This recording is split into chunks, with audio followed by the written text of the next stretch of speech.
Hello, welcome to Whisper Tales. Take a moment to find a comfortable place, take a deep breath, and close your eyes. This is not just a story, it is a gateway to another world.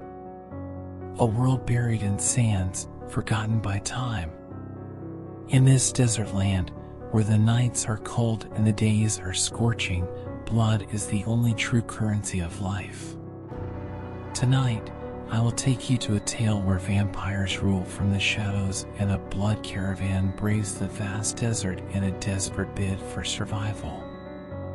With every step, dark secrets will unfold, and with every breath, the thin line between life and death will come alive. Take another deep breath and let this mesmerizing journey draw you in. If you're ready, let's begin.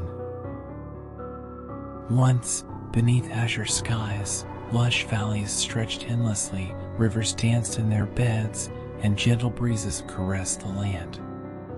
Humanity thrived in the sun's generous light, weaving dreams under starry nights. But those days are gone, now fading like a distant fairy tale.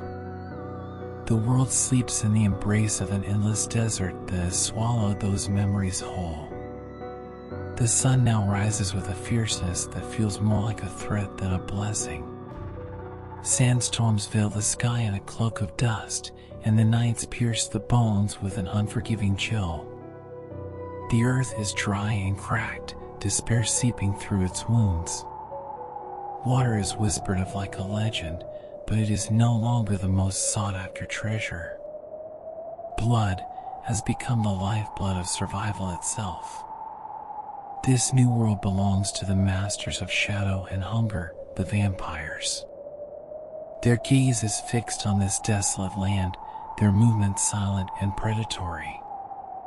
To them, humanity is not just prey but a resource, an opportunity.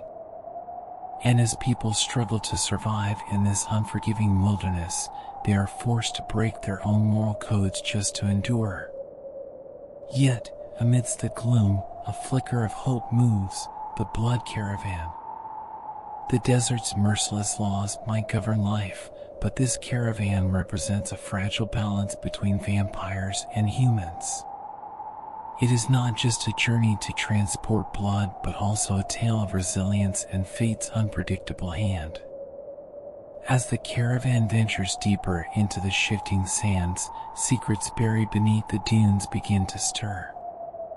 What awaits them in the heart of the desert? What truths lie beneath the sand? In the heart of the desert, where silence drowns the sands, something stirs. It is not the shadow of a bird or the whisper of the wind. It is the Blood Caravan, the last fragile thread of survival. Old wooden wheels creak in rhythm with the howling wind. Camels and horses trudge forward under heavy burdens, their skeletal frames casting faint shadows on the endless dunes. The caravan follows a path that might once have been a noble trade route. But trade has changed. No silks, spices, or gold line these wagons. Instead, they carry something far more precious, vials of blood, the thin thread between the survival of humanity and the hunger of vampires. At the helm of the caravan is a quiet, sharp-eyed leader. No one knows his real name, they simply call him the captain. Legend has it he was once hunted by vampires, but somehow survived. Beside him are a motley group of humans and vampires, each with their own reasons for joining this perilous journey. Some driven by fear, others by greed, and some because they have no other choice.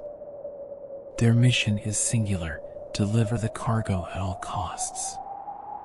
This caravan is more than a trade convoy, it is a gamble. For the vampires, it means sustenance; for humanity, a few more days of survival. But the cargo they carry will test them not only against the dangers of the desert, but also the secrets within themselves. And none can foresee how this journey will transform them. Once, the world was a place where life thrived in abundance. Forests echoed with the songs of birds, and rivers breathed life into fertile lands. But those landscapes now exist only in memory. Today, everything has turned into an endless sea of desert. The sun blazes mercilessly, as if it will never set.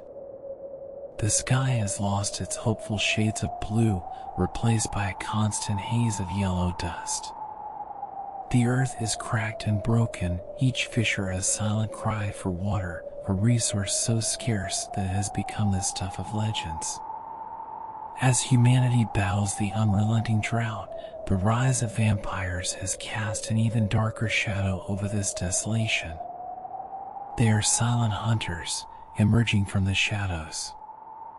In this barren world, every creature is prey, every night a struggle. The desert is not just a physical landscape, it is a labyrinth of lost pasts, dwindling futures, and unexpected dangers. Its dunes shift constantly, swallowing paths and rendering maps useless. Here, survival is as much about navigating its treacherous sands as it is about enduring its trials. And the desert itself seems almost alive, watching every move, judging every step. The desert doesn't just drain water, it saps humanity's last remnants of resistance. Survival in this barren world has become a war of both body and soul. Hunger and thirst are relentless enemies, but now even blood, the very essence of life, is running dry. To the vampires, humans are nothing more than a dwindling resource, a fragile lifeline. But if the prey vanishes, so too does the predator. This delicate balance is unraveling, one drop of blood at a time. Blood is no longer just a source of sustenance, it has become currency, a symbol of power. Vampires have crafted a grim hierarchy, a shadowy kingdom where they rule with fear and commerce. Small human settlements cling to survival, but only at the mercy of their vampiric overlords, bound by their rules. The vampires have turned blood trade into an organized system, one that sustains their dominance while keeping humanity just alive enough to continue providing for them. Some humans resist, hiding in underground shelters, trying to stay out of the vampires' reach. But this is merely a delay of the inevitable. As their numbers dwindle, they become weaker, easier to hunt. Desperate families sometimes sacrifice one of their own to appease the vampires, buying a little more time for the rest. It's a cruel cycle, one that cannot last much longer, for either side. To maintain their control, vampires have established the Blood Caravans. These convoys ferry blood from scattered human settlements to the vampire strongholds. In exchange, humans receive a fleeting promise of safety. But this uneasy pact is fraught with peril. While humans think they are momentarily safe, the vampires must protect their precious cargo from rogue vampires and desert marauders. For the vampires, these blood caravans are a lifeline, a fragile system that holds their survival in balance. To them, human blood is not just sustenance, it's the very foundation of their power. But even they cannot ignore the growing scarcity. As blood supplies dwindle and the desert's hunger grows fiercer with each passing day, the vampires sense that their control may soon slip through their grasp. This new world hangs by a thread. Humans fight against fear, vampires fight against hunger. Both know that the fragile balance is crumbling and an inevitable end looms on the horizon. In this desert, the line between predator and prey blurs, leaving one question unanswered: who will prevail in this barren wasteland, or will the desert itself consume them all? In this desert world, blood had become more than just a means of survival, it was a symbol of power and control. Once bustling with the trade of gold, spices, and rare gems, the trade routes were now dominated by blood. To the vampires, humans were not merely a source of sustenance but also a commodity, fueling a dark and insidious economy. The blood trade was tightly controlled by the most powerful vampire lords. Every drop was meticulously measured, loaded onto caravans, and transported to the vampire fortresses. Humans, desperate to survive, had no choice but to partake in this trade. They surrendered their blood in exchange for temporary protection or meager supplies of food and water. But this was no fair trade, it was submission in its rawest form. The vampires' economic dominance extended beyond the blood they collected.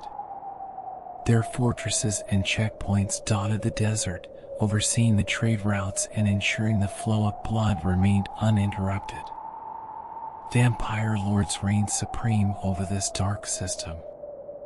Each lord maintained their region's blood supply and protected the caravans, ensuring that no human settlement could resist their rule. But this protection came at a steep price. The burden on human communities grew heavier with each passing day.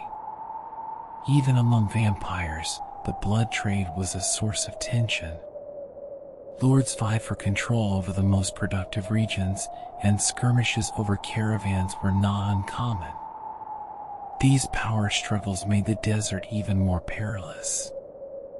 For humans, navigating this system was akin to being a fragile insect caught between grinding stones, struggling to survive. But the system was unsustainable. Blood supplies dwindled, human communities grew smaller, and whispers of unease spread even among the vampires. Some began to sense that this economy of blood was teetering on the edge of collapse and proposed searching for alternative solutions. Yet such ideas clashed with the interests of the vampire lords, who clung desperately to their crumbling power.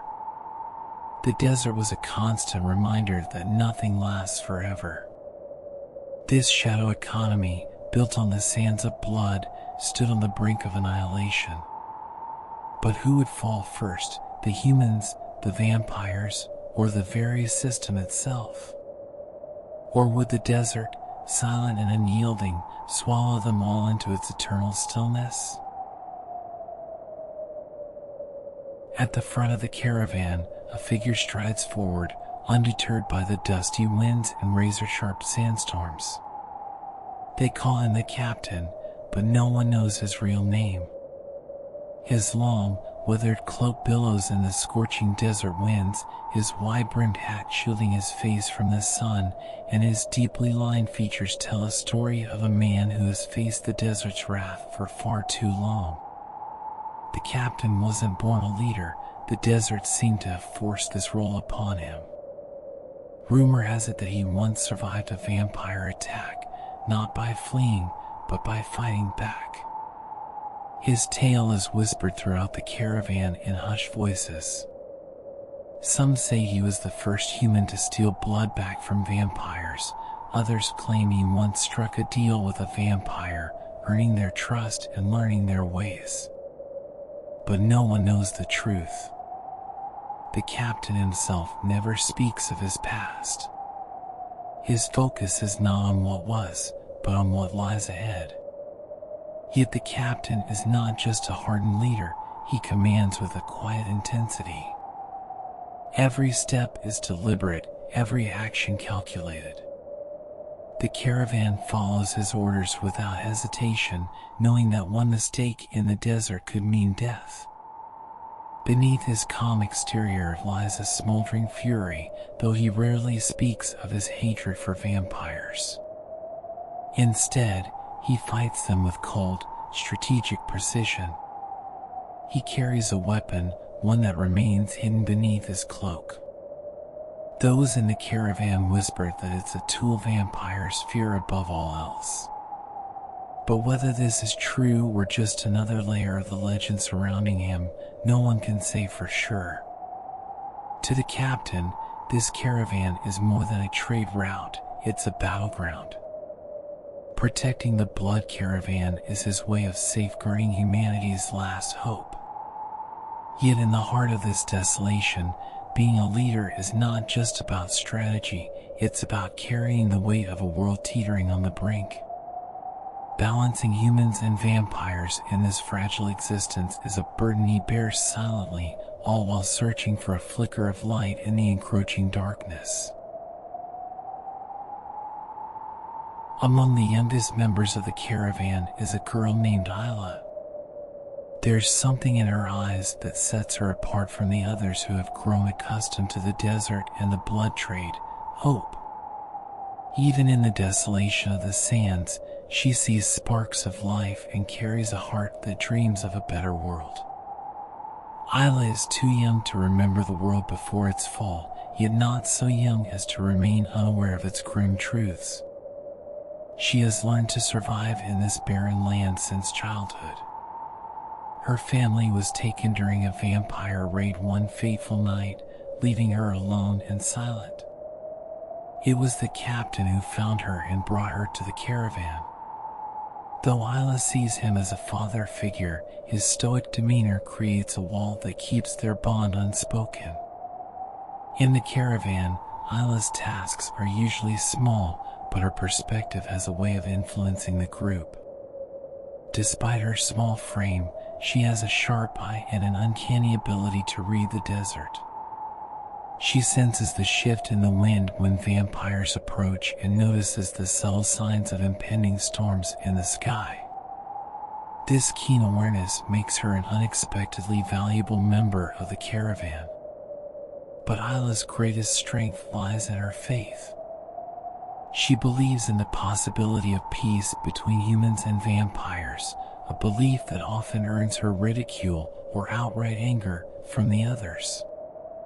Her idealism clashes with the harsh realities of the desert. Yet, she clings to a memory, a moment when a vampire spared her life instead of taking it.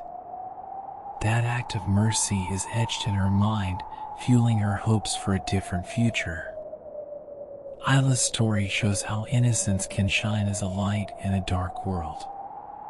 Within the caravan, she acts as a counterbalance, a voice of hope against the captain's calculated hatred of vampires. Her small voice often echoes loudly in the group's decisions. And while few see it, Isla may one day hold the power to change the balance of this fractured system. In the caravan, there's another figure who stands apart: Lucian, a vampire. But unlike others of his kind, Lucian has tried to shed the role of the predator. His past is shrouded in mystery, even among the caravan members. Some say he betrayed a powerful vampire lord, others believe he lost his place among the vampires due to his own ambition. Whatever the truth, Lucian is now part of the caravan, a presence that inspires both fear and suspicion. To the humans in the caravan, Lucian is less a threat and more an enigma. He is quiet, observant, and remarkably controlled, avoiding unnecessary attention. But his silence hides an inner conflict. Once one of the desert's most ruthless hunters, Lucian now walks among humans, trying to find a place. Yet how can he truly belong?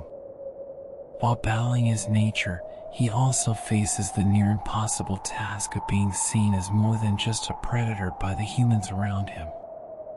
Though Lucian's reasons for joining the caravan remain unclear, many suspect he's a spy, feeding information to the vampires. Still, his actions often contradict these suspicions. When the caravan is attacked by rogue vampires, Lucian is often the first to defend it. His selfless acts confuse the caravan members, leaving them unsure whether to trust him or fear him. Lucian's face reflects his inner turmoil. His deep, pale eyes carry the weight of someone who sees the world as both predator and outsider. The harshness of the desert challenges his vampiric nature, forcing him into decisions that test his resolve. Will his survival instincts prevail, or will his growing empathy for humans take hold? Lucian's presence shapes the dynamics of the caravan. His conversations with Isla nurture her belief that even vampires can change. Meanwhile, the captain remains wary, never fully trusting him. Lucian is caught between two worlds, wanting to bridge the gap between humans and vampires, yet finding acceptance in neither. Ultimately, Lucian's journey will lead to a defining choice. Will he completely reject his vampiric nature and join humanity, or will he embrace the darkness within? And how will his decision shape the fate of the caravan? When the caravan came to a halt in the middle of the desert, it was immediately clear that something was wrong. The sun scorched the sands with its relentless heat, and the wind carried fine dust that stung the skin and clogged the throat. But this time, it wasn't the desert's merciless nature that caused unease, it was the heavy silence among the caravan members. Several of the blood barrels were noticeably lighter, and the remaining ones held far less than they should. The captain approached an old merchant responsible for managing the cargo. The man's face was pale, his hands trembling. "This much can't be missing," he stammered. But the captain silently took one of the barrels and examined it. The surface of the blood inside was beginning to foam slightly. It had started to spoil. The desert's scorching heat and the journey's length had hastened the blood's decay. The discovery sent ripples of unease through the caravan. Blood wasn't just sustenance for the vampires, it was the very thing that kept the fragile peace intact. Delivering spoiled blood would mean breaking the agreement with the vampires, and with it, the destruction of the tenuous balance that protected the caravan. Lucian couldn't remain silent. As a vampire, he understood better than anyone what spoiled blood could do to his kind. "We can't go on like this," he said, his voice cutting through the desert winds. "If we deliver this blood in its current state, it won't just be our end, it will be theirs as well." Isla watched the scene unfold, her eyes flitting between the faces of the caravan members. The panic etched into their expressions stirred something within her. "Maybe there's another solution," she finally said, her voice soft but steady. Yet no one dared to ask her what she meant. The captain assessed the situation quickly. Turning back was not an option, but pressing forward with the current cargo would invite disaster. His gaze fixed on the horizon. "There's a settlement nearby," he said, his tone resolute. "We can try to find fresh supplies there. But it will come at a cost." No one voiced what that cost might be. In the desert, searching for blood meant taking risks that could claim lives on both sides. But everyone knew this journey was no longer just a matter of trade. It was a test of survival, one that would push the caravan to its limits. As the caravan gathered under the relentless desert sun to plan their next move, it was an old merchant's trembling voice that broke the silence.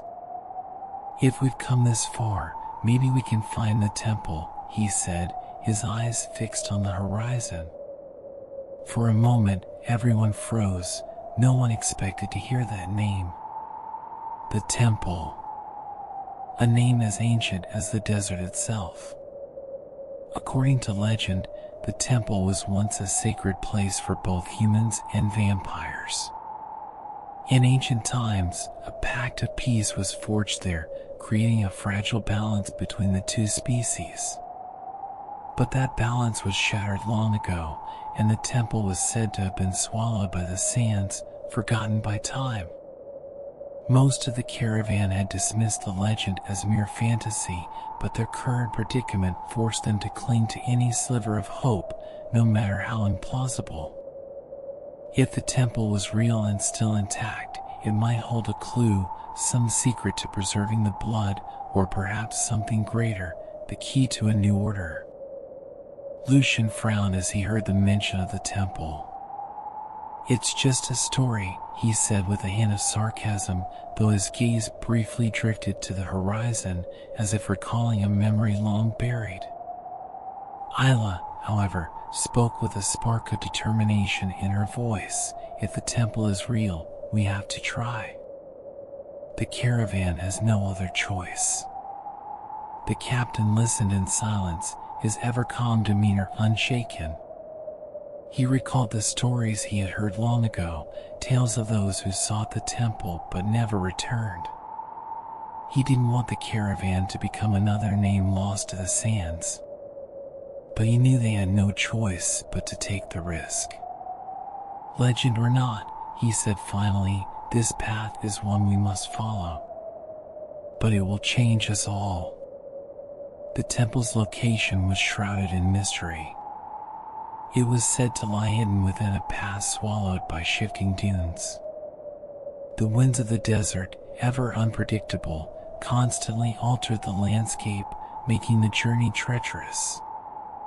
They would have to rely on fragmented rumors, ancient maps, and the whims of the desert to guide them. This journey to the temple would test more than just the caravan's physical endurance, it would challenge their very spirits. Some were filled with fear, others with hope. But all of them understood one thing: this path would lead them to a point of no return. The thought of journeying to the temple created a rift within the caravan. Some believed the legend was a fool's errand, while others saw it as their last hope. The risks of such a journey were great, but staying put and doing nothing could prove even more disastrous. This tension began to test the fragile trust between the humans and vampires in the group. An older merchant grumbled by the fire one night. "You're leading us to our deaths. This so-called temple is nothing but a story lost in the sands." A younger woman sitting nearby immediately countered, "And what's your alternative? If we run out of blood, the vampires will start hunting us. Is that what you want?" Lucian found himself at the center of these debates. As a vampire, he was both a target of suspicion and a potential scapegoat. Some of the humans believed he knew the temple's location but was deliberately hiding it. "How can we trust him?" one man shouted into the flickering firelight, his voice echoing the unease in the caravan. "He's not one of us. For all we know, he's working for the vampires." Lucian bore the accusations in silence. But Isla stood up for him. "If we don't trust Lucian, we won't make it," she said firmly. "He's helped us this far. If he wanted to betray us, he would have done it already." The arguments weren't just about Lucian. Even the captain found his leadership questioned. Some doubted his decision to head toward the temple. "This is suicide," an older man said angrily. "A real leader wouldn't lead us into such danger." But the captain's calm authority silenced most dissent. When he spoke, his voice carried an unshakable resolve. "This isn't a choice. It's survival. If anyone can't bear the weight of this journey, you're free to turn back. But if you do, you'll be alone." These conflicts revealed the deep struggle within both humans and vampires. With blood supplies dwindling and fear mounting, distrust grew. Vampires wrestled with their hunger, while humans questioned just how far they'd go to survive. Later that night, Isla and Lucian shared a quiet conversation under the starlit sky. "They're scared," Isla said. gazing at the faint glow of stars above. But fear always leads to the wrong choices. We can change that, can't we? Lucian's expression was pensive. Fear is like the desert, he said softly. It pulls everyone under if you let it. But sometimes, even a single grain of sand in the right place can stop the storm. But the true test of these tensions had yet to come. The desert awaited them, and the fragile trust within the caravan would either solidify or shatter entirely during the journey ahead. As the first light of dawn painted the desert in golden hues, the caravan was already on the move. They had to cover as much ground as possible before the sun's punishing heat fully descended. The camels and horses trudged forward, their hooves sinking into the shifting sands, while the caravan members kept their eyes darting between the horizon ahead and the tracks they left behind. Everyone was braced for an attack. They just didn't know when it would come. The desert didn't only harbor the cruelty of nature, it was also home to humanity's and vampires' darkest instincts. Bandits knew well the value of a blood caravan. This cargo wasn't just a resource for survival, it was a treasure, capable of fetching fortunes in the black markets. Lucian was particularly alert, his keen senses attuned to the faintest disturbances. No sandstorms, he murmured, but this silence, it's perfect for bandits.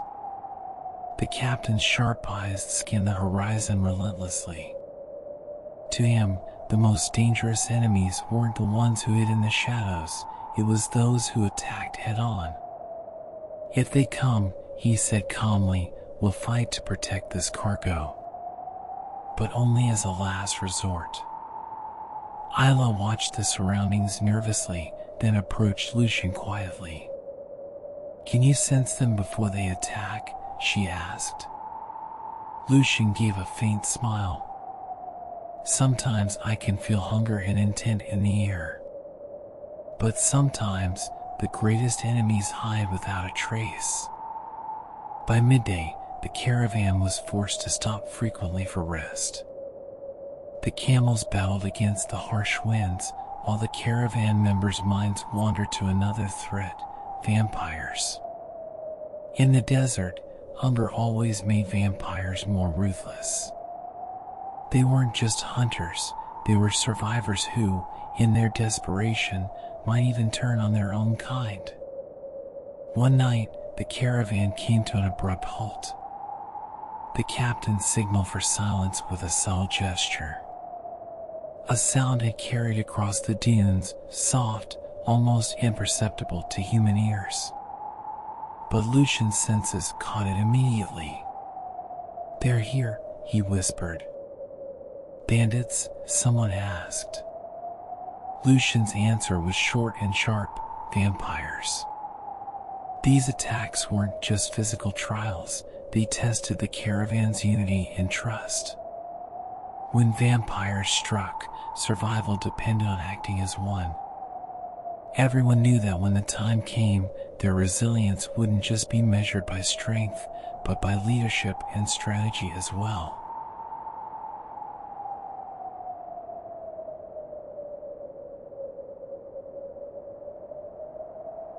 The desert wasn't just a path, it was a trial. Every step tested the limits of the caravan's bodies and minds. The scorching heat of the day and the bone-chilling cold of the night were relentless foes. But the physical challenges were not the only obstacles. The desert had a way of revealing the fears and weaknesses hidden deep within each member of the caravan. One afternoon, a disturbance in the sand caught their attention. At first, they thought it was the beginning of a sandstorm, but Lucian sensed something different. That's not a storm, he said, narrowing his eyes. Something is moving beneath the sand. The caravan came to a halt, holding their breath. Slowly, it became clear, something large was shifting just below the surface. Ripples in the sand betrayed the movement of an unseen predator. Isla turned to Lucian, fear in her voice. "What are they?" she asked. Lucian's answer was quiet but grim. "Sand serpents. They follow caravans. Their hunger makes them blind, but once they strike, they're almost impossible to escape. The only way to avoid them was to stay silent and avoid drawing attention." The caravan moved cautiously, each step calculated, but an unexpected jolt shattered the silence. A horse spooked, letting out panic whinny. The serpents surged toward the noise, their movements swift and deadly. The caravan was forced to act as one to evade the threat. The captain remained composed, issuing commands in a low, steady voice.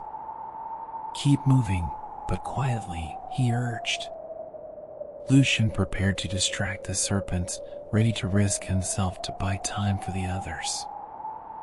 Isla stopped him, her voice trembling with concern. "You don't have to do this," she said. But Lucian's determined gaze showed he had already made up his mind. The physical threats of the desert were matched only by the emotional strain it imposed. Trust among the caravan members was fragile, and every danger amplified their suspicions. Some humans began to accuse the vampires of leading them into traps. "Maybe Lucian brought us here on purpose," one man said angrily. But his words were silenced by Isla and the captain's firm resolve to maintain order. Eventually, the caravan escaped the region infested by sand serpents. But the experience left a lasting mark. It became clear to everyone that the desert was more than just a physical challenge, it was a force that tested their minds and souls. The desert didn't just obscure paths, it unearthed the darkness within them all. As the journey stretched on, tensions within the caravan grew sharper. The dangers of the desert were matched by the fraying balance between the vampires and humans. Hunger, thirst, and dwindling blood supplies turned every moment into a test of restraint for both sides. One night, as the caravan stopped to rest in the dunes, an argument erupted. A human noticed a vampire staring at one of the younger members of the group. "Stop looking at her," he shouted, his voice cutting through the night with raw anger. The vampire, unshaken, replied calmly, "I'm only watching. But with this hunger, things can change." The words sent a chill through the humans. Isla stepped forward, sensing the growing unease.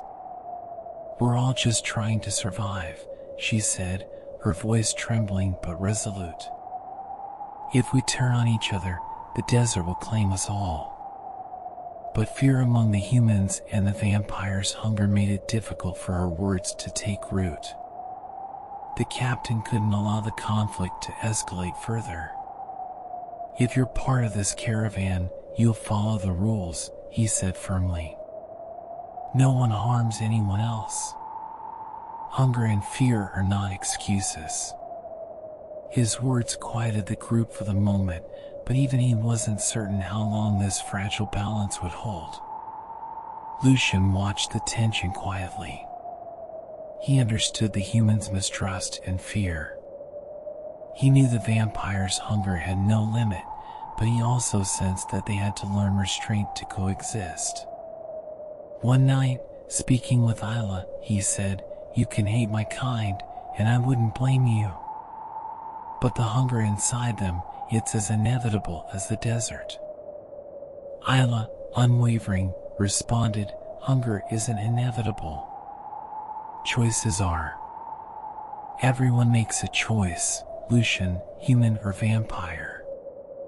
The fragile balance was truly tested one night. A small group of vampires, unable to resist their hunger, attempted to steal from the caravan's blood supplies. But they were caught by the humans, and a fight nearly broke out. The captain stepped in, his voice thunderous. "If we lose another drop of blood, we all die," he yelled. The vampires retreated, but the fear and anger on the humans' faces didn't fade. This incident brought the caravan to the brink of collapse. The trust between humans and vampires was more fragile than ever. Everyone understood that survival wasn't just a matter of enduring the desert's physical trials. It was a test of trust, sacrifice, and the ability of both sides to rise above their base instincts. After a long and grueling journey, the caravan finally arrived at what they believed to be the site of the ancient temple. Nestled among the shifting dunes, its silhouette became faintly visible as the setting sun cast long shadows across the sands. The temple was partially buried, its massive stone columns jutting out like the bones of a forgotten giant.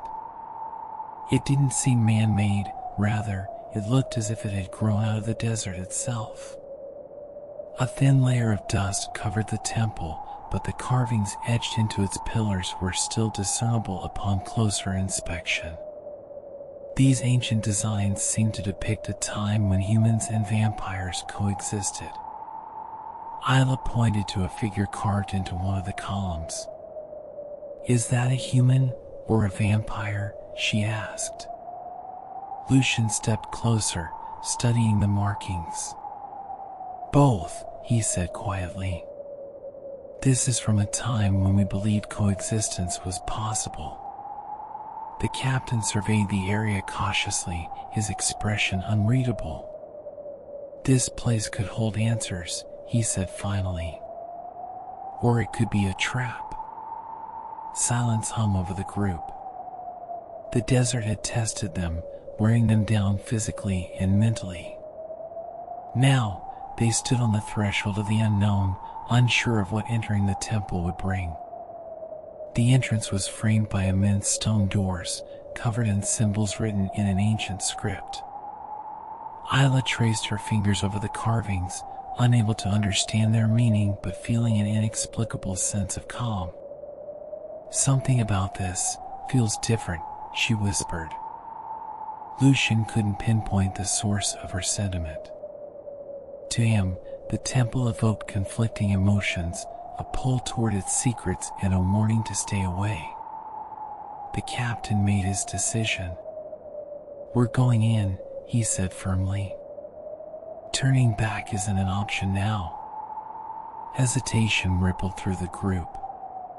Humans and vampires exchanged nervous glances, but no one dared to take the first step. It was Lucian who finally moved forward, placing his hand on the cold stone of the door. A deep, resonant sound rumbled beneath their feet, as if ancient mechanisms were stirring after centuries of dormancy.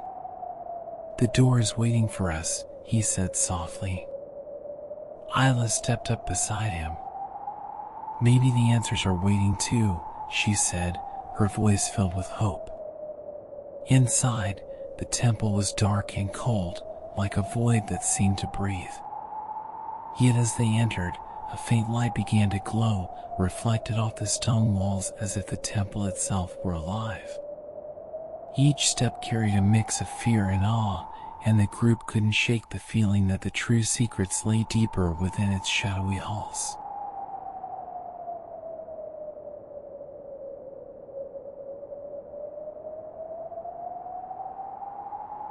The dark corridors of the temple echoed with the sound of each step the caravan took.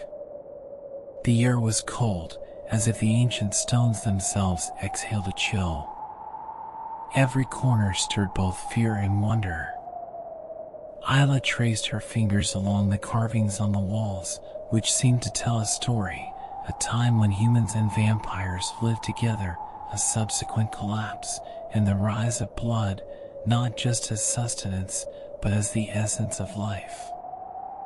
Lucian focused on the inscriptions etched into the walls, written in an ancient vampiric script he could still read. Blood is the key to life, he murmured to himself. But another line quickly caught his attention. When it runs dry, only death remains. Deeper within the temple, they arrived at a grand chamber. It appeared to be the heart of the temple, with a high ceiling surrounded by towering columns and a central altar at its core. Resting on the altar was a stone, faintly glowing, its surface streaked with crimson veins that seemed to pulse with an inner energy. "What is that?" Isla asked, her voice filled with awe. The captain approached the altar cautiously. "Perhaps this is why we've come this far," he said. Lucian examined the inscriptions around the altar. "This is the source of the blood," he said quietly. "But it was used to maintain balance. When the balance was broken, the source hid itself." The carvings suggested that blood was more than sustenance, it was a kind of binding energy connecting the lives of humans and vampires. When harmony was maintained, abundance followed. But greed and fear had disrupted that harmony, causing the source to retreat. The captain pondered the message the stone conveyed. "What does this mean? Is the depletion of blood our destiny?" Lucian hesitated before responding. "If the balance isn't restored, then yes," he finally said. "But this stone suggests the source can be reopened. However, it will require a price." The price was not explicitly detailed in the inscriptions, but it was clear that it would demand great sacrifice from both humans and vampires. Isla stood before the altar, her voice filled with curiosity and apprehension. "What kind of sacrifice?" she asked. Lucian's expression darkened. "Perhaps one side must yield to the other," he said. "Or maybe both must defy their very natures." This revelation both inspired and terrified the caravan.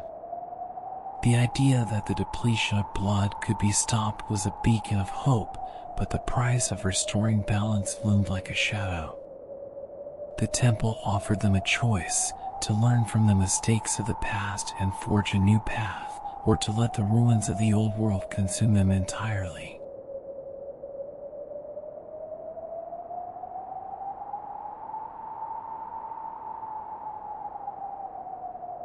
The caravan stood in silence at the heart of the temple, the weight of the moment pressing down on them.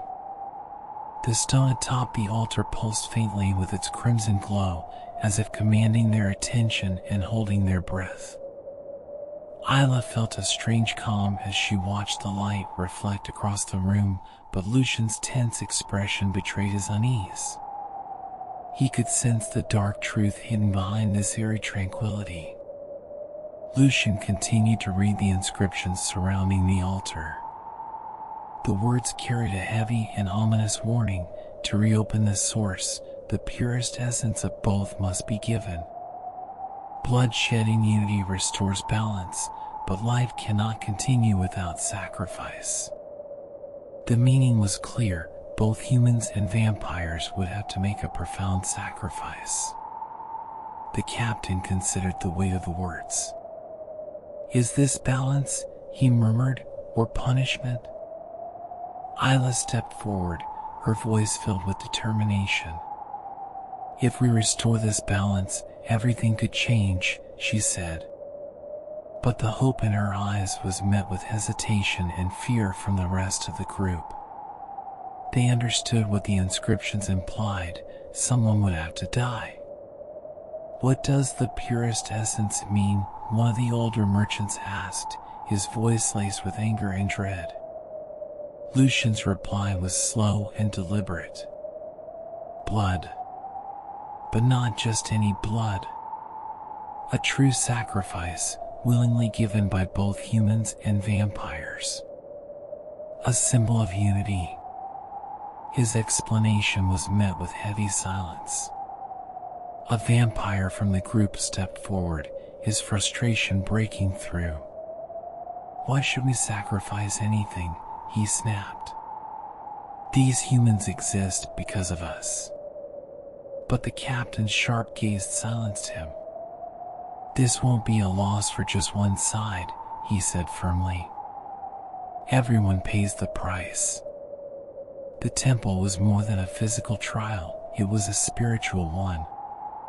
Could humans and vampires set aside their fear and hatred to make this sacrifice? Isla's voice rose again. Maybe this is what will bring us together. If we don't let go of our hatred, we'll have no future. But the sacrifice didn't hold the same meaning for everyone. Lucian questioned his own vampiric nature.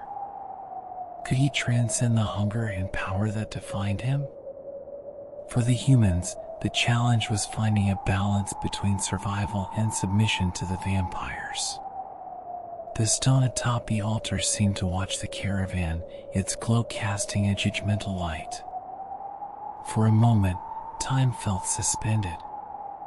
The temple wasn't just a place of secrets, it was a courtroom in the middle of the desert, forcing both humans and vampires to confront the limits of their own nature. We have to decide, the captain said, exhaling deeply. If we don't make this sacrifice, the desert will swallow us. But if we do, maybe we can create a new order.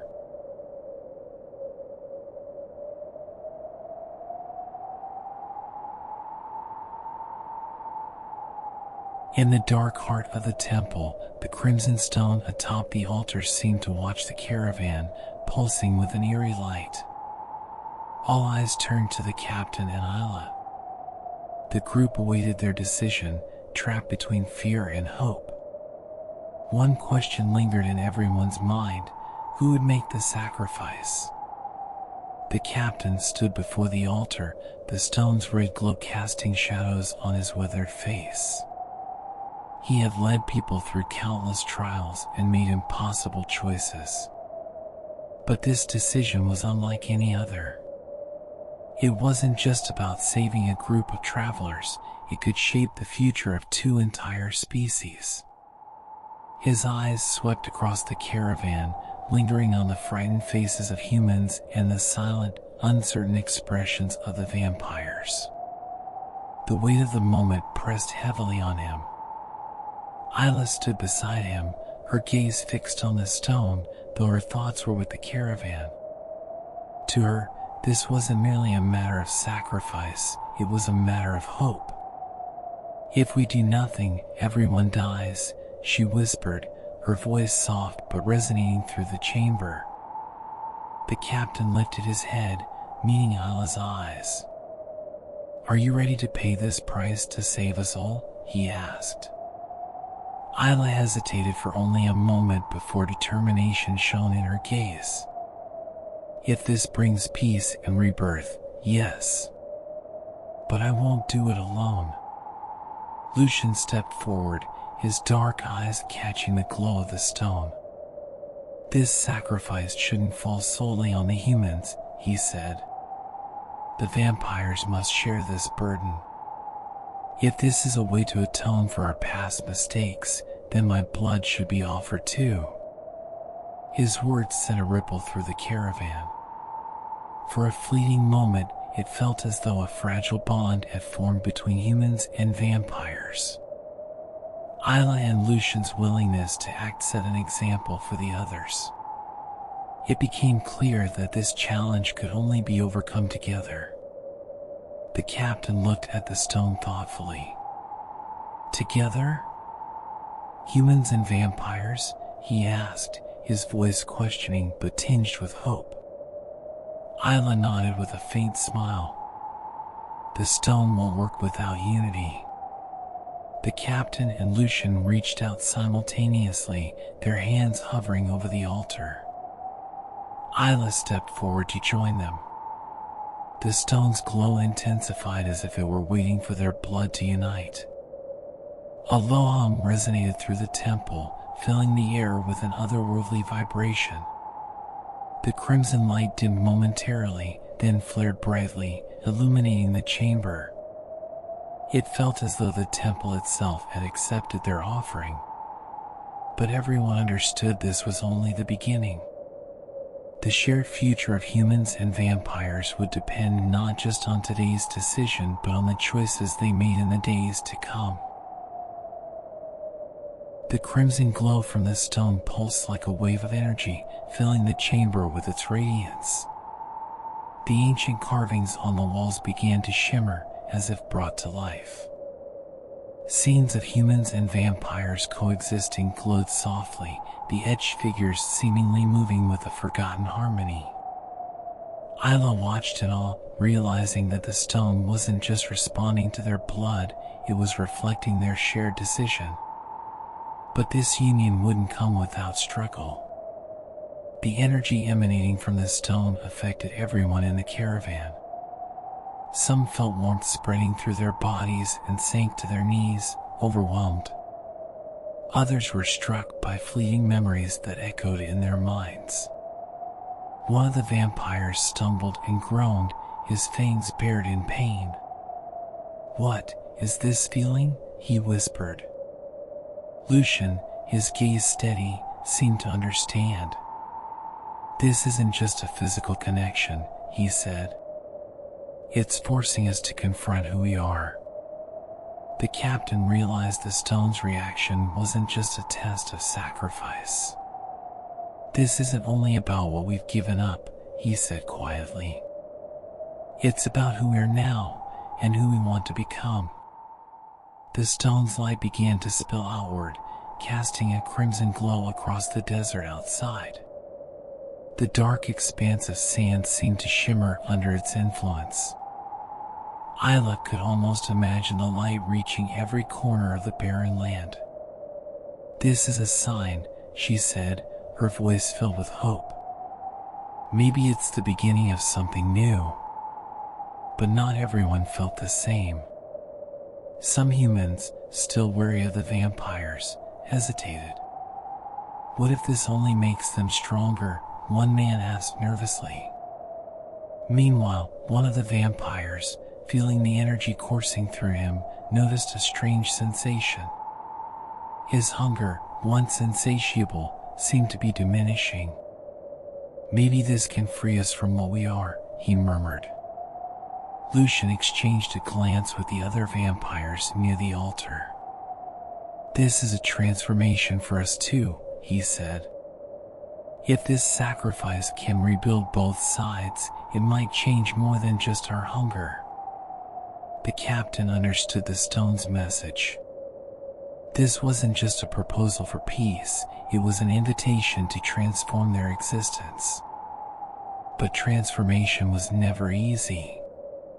"When we leave this place," he said, "we won't be the same. But maybe that's what we were always meant to be." The temple had become more than just a waypoint for the caravan, it was where their fates were rewritten. For the first time, humans and vampires felt that a shared future was possible. But that future would depend not only on the energy they carried from the stone, but also on their willingness to trust and grow together. As the caravan left the temple, silence enveloped them. The desert stretched out like a vast, dark blanket, and the crimson glow of the temple faded into the horizon.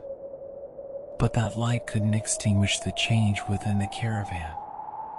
Humans and vampires now regarded one another differently. Fear had given way to contemplation, and hatred to cautious curiosity. When the captain set the caravan in motion again, the weight of what had transpired in the temple still lingered. "We know carrying this burden won't be easy," he said. "But this is our last chance. We must use it wisely." Lucian walked quietly, his gaze shifting to the faces of the vampires around him. They too had felt the spark of change, though it remained uncertain whether it would ignite or consume them. Hunger still lingered within them, a shadow that had always defined their existence. Yet, for the first time, that shadow seemed lighter. "Maybe we can truly be different," Lucian thought, though he kept the words to himself. Isla marched ahead, her eyes fixed on the horizon. Hope swelled within her, but it was accompanied by a quiet fear. If we don't use this energy the right way, everything could fall apart, she murmured. The captain nodded when he heard her. Mistakes always come with a cost, he said. But this time, we might be able to control that cost. As days passed, the caravan began spreading the message of what had happened at the temple to nearby villages and vampire colonies. The energy from the temple had not only created a physical change, but it also shifted thoughts and emotions. For the first time, some humans spoke of the possibility of peace with vampires. Yet not everyone welcomed this idea. Some vampire colonies saw the new balance as a threat. If humans become our equals, it will be our end, they said. Similarly, some humans refused to accept the transformation of the vampires. They're still dangerous, they argued. These conflicts made it clear that peace would not come easily. But as Isla and Lucian journeyed with the caravan, they began to witness small sparks of hope. In one village, humans offered food and water to vampires. In another, vampires protected a human settlement from bandits. These small acts of kindness were laying the foundation for a greater future. The captain turned to Isla as they approached their next stop. "This is only the beginning," he said. "There's hope, but it's up to us to nurture it." Isla smiled. "We all carry that hope," she replied. Yet the desert watched silently, as it always had. Whether this new order would take root or collapse into an even greater disaster remained to be seen. The fate of the world depended on whether humans and vampires could learn from the mistakes of the past and create a future together.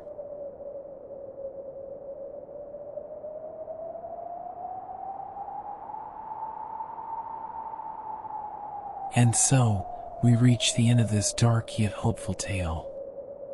The echoes of the caravan's journey through the desert tell not just a story of survival, but of two species seeking a new way to exist together. Humans and vampires carried the weight of their past while striving to find the light of a shared future. Perhaps this story ends here, but the hope reflected in the stone lives on, marking the first steps toward a new order. The path to peace is never easy, but for those who find light within the darkness, it is always possible. Thank you for joining this journey with Whispered Tales. Take a deep breath and let the tranquility of this story linger within you. Until the next tale, good night.